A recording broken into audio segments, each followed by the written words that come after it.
Well, there is a growing alarm at the murder of civilians in Syria as opposition armed groups execute supporters of the government in Aleppo.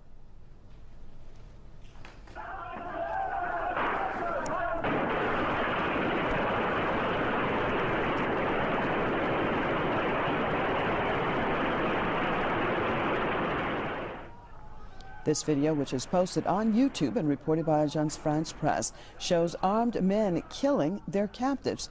Who are the victims? Well, these men are members of Al-Beri tribe. They were executed simply for supporting President Bashar al-Assad's government. Human rights watchdog Amnesty International has already warned about reports of summary executions in Aleppo, calling them serious violations of international law. Well, let's switch over to Washington, joined by, from Executive Intelligence Review, Mr. Bill Jones. Thank you so much for being with us.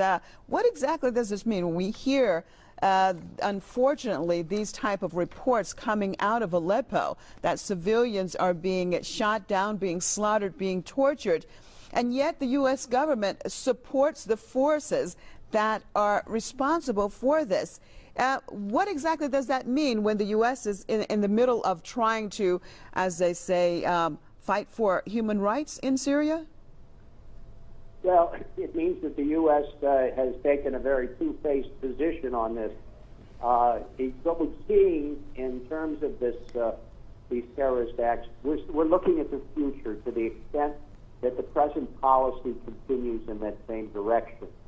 The U.S. tries to keep its hands clean by saying they're not going to be selling weapons to the insurgents, but their friends, their partners, as Ambassador Rice called them at the UN, are certainly doing that, and the U.S. is doing whatever it can in terms of intelligence, logistics, and the like to promote this opposition, which is leading to more and more bloodshed.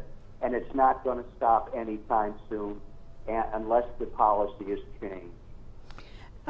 Unless the policy is changed, you just said. And what would actually make the policy of Washington change in your perspective? Well, there is an option on the table. The option was presented by Kofi Annan. The option is bringing in the negotiation. The option is bringing all the parties to the table, including all the regional partners, even those like Iran, which are being excluded by the international community, to try and create stability in that region. If this begins, this will set off a war throughout the region that may last 30 years or more. This is what we're looking at. This is what U.S. policy is leading to. Some people know that. Even some people in the U.S. military who are not as illusionary as some in our diplomatic corps, and the people in the Obama administration who are really pursuing a criminal policy know that that's what will happen, a 30 years war engulfing the entire region and probably leading to a conflict between the great powers as well. Can we get the administration to change this? I don't think as long as we have an Obama administration that there's any possibility of doing that. Fortunately, things may change very quickly. We're going into an election campaign, and even within the Democratic Party, there are people who feel that they may need a new candidate. So I can't make any promises. It is not a very optimistic scene we're looking at, but without a change, it's going to get worse. Okay, well, thank you so much for being with us, Mr. Bill Jones from the Executive Intelligence Review.